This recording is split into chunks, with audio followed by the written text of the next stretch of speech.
Our top story today from the GatewayPundit.com, a senior Pentagon employee suspected as a leaker of an Israeli retaliatory strike plans to Iran was previously outed as Iran's spy but was kept on anyway. We're exposing this new development and so much more here on the Gateway Pundit's Weekend Review.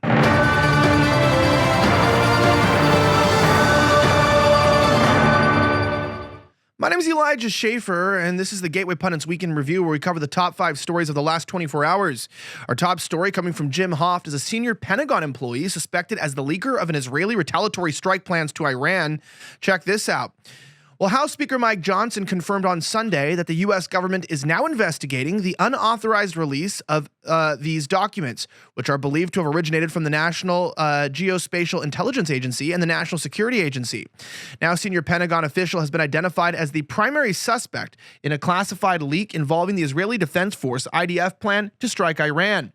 The American official under suspicion has been named as Arian Tabatabai, if that's even how you pronounce their last name, an Iranian-American scholar of political science who currently serves as a senior policy advisor at the Pentagon.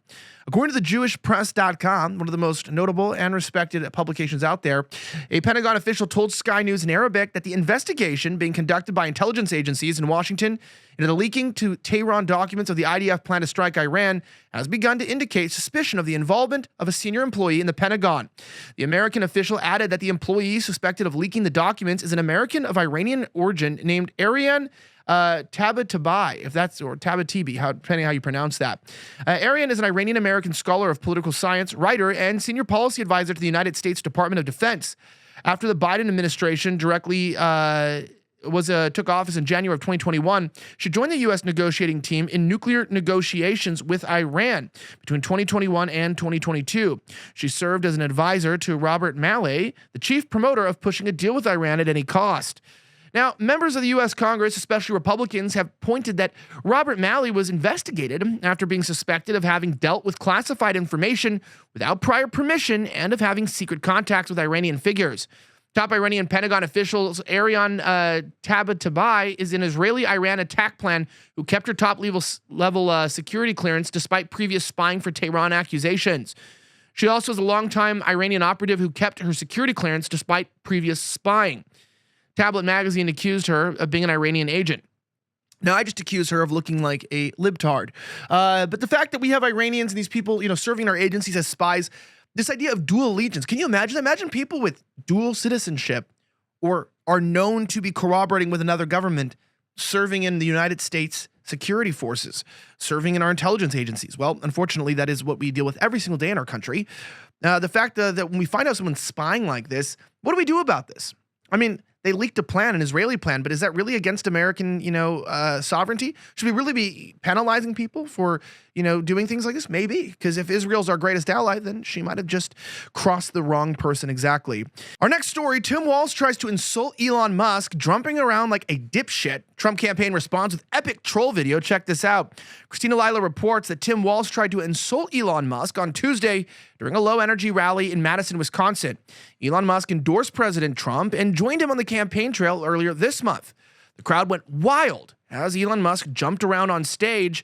Check out this clip of Tim Walz directly talking. Here's what he had to say. Watch. Elon's on that stage, jumping around, skipping like a dipshit on these things. I'm sorry, Tim. He's jumping around like a dipshit, huh?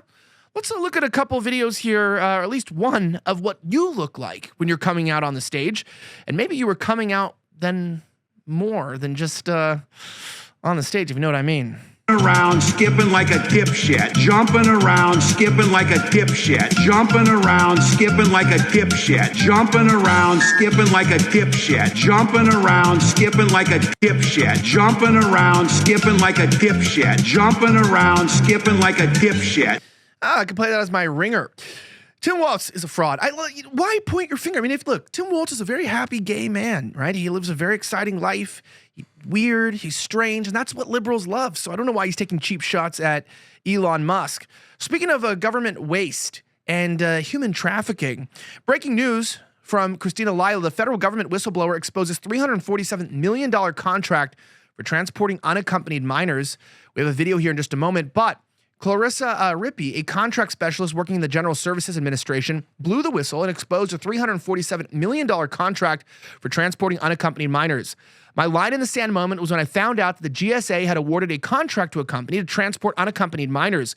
Shared current General Services Administration contract specialist said that there was $347 million contract awarded to the company responsible for transporting unaccompanied minors across the United States. It felt like someone kicked me in the gut, she told James O'Keefe. We have the clip for you. You got to watch it because it's rather remarkable. Listen.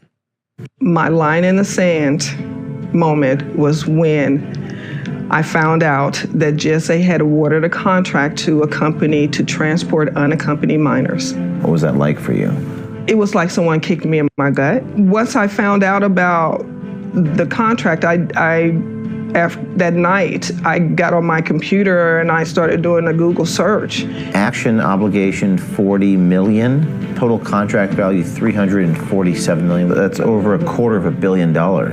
That's a lot of money to transport unaccompanied children. I mean, this is a big money business. And that's why we're sitting here today, because as I shared before, what you know, you cannot unknow.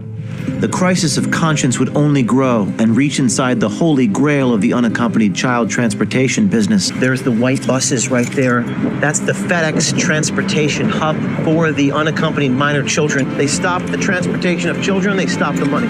My name is Clarissa Rippey. And where do you work?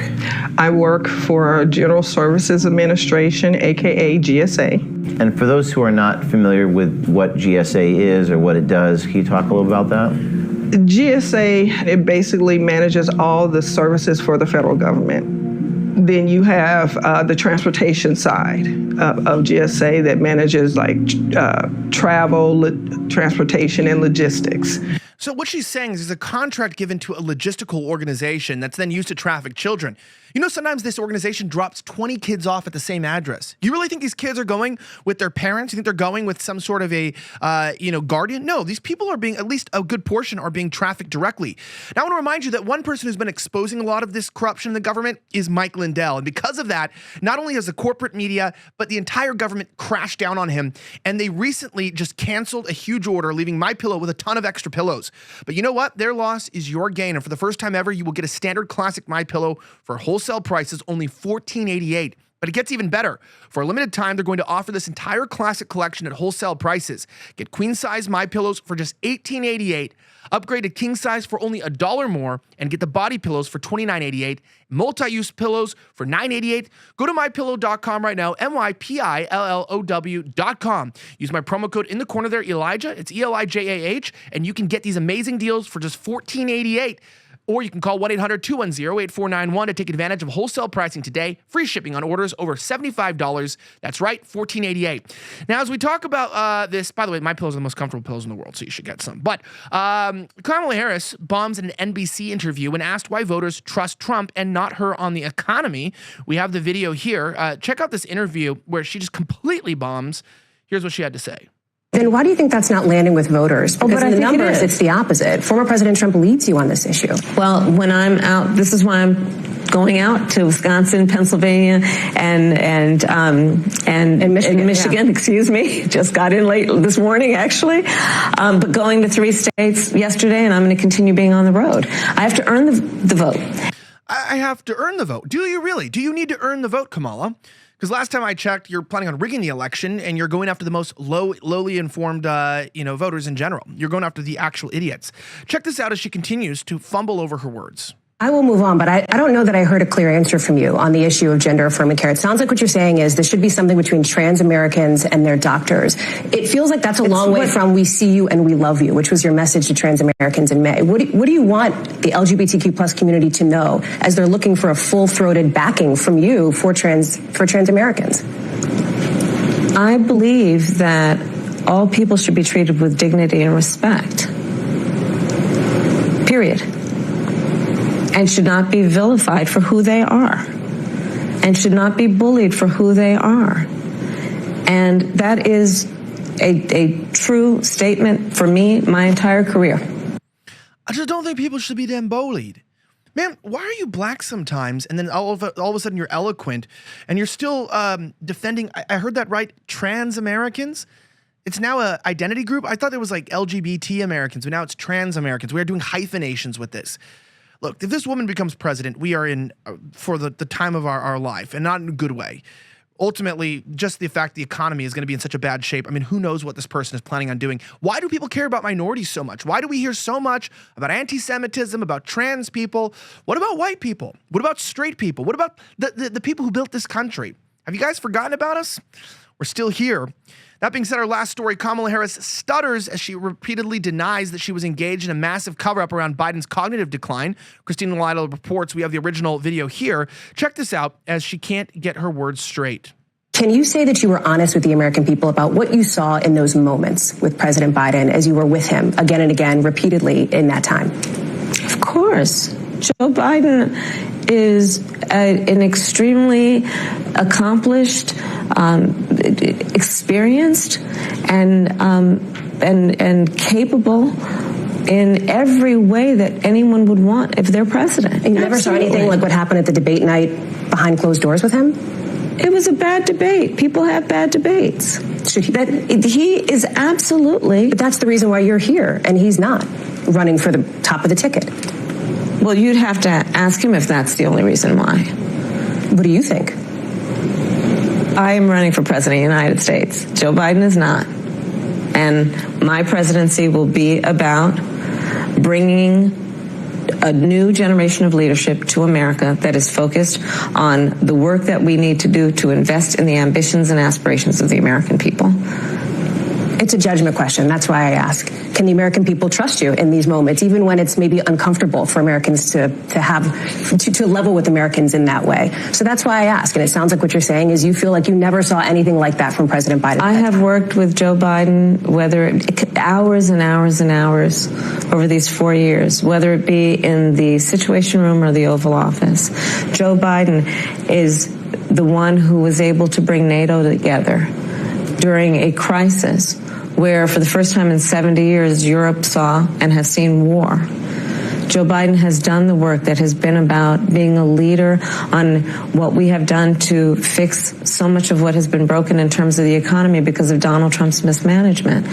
I speak with not only sincerity, but with a real firsthand account of watching him do this work. I have no reluctance in saying that. No, she doesn't. But the reality is she did cover it up and then was a part of the coup. Now, if you like videos like this, don't forget to leave a like and a comment down below. And of course, don't forget to subscribe directly to our mug club at thegatewaypundit.com. I'm Elijah Schaffer. Thank you so much again for watching the Week in Review. Have a great rest of the week, and may God bless the United States of America. I'm signing out. All right, do you know how to make the cut in that one spot?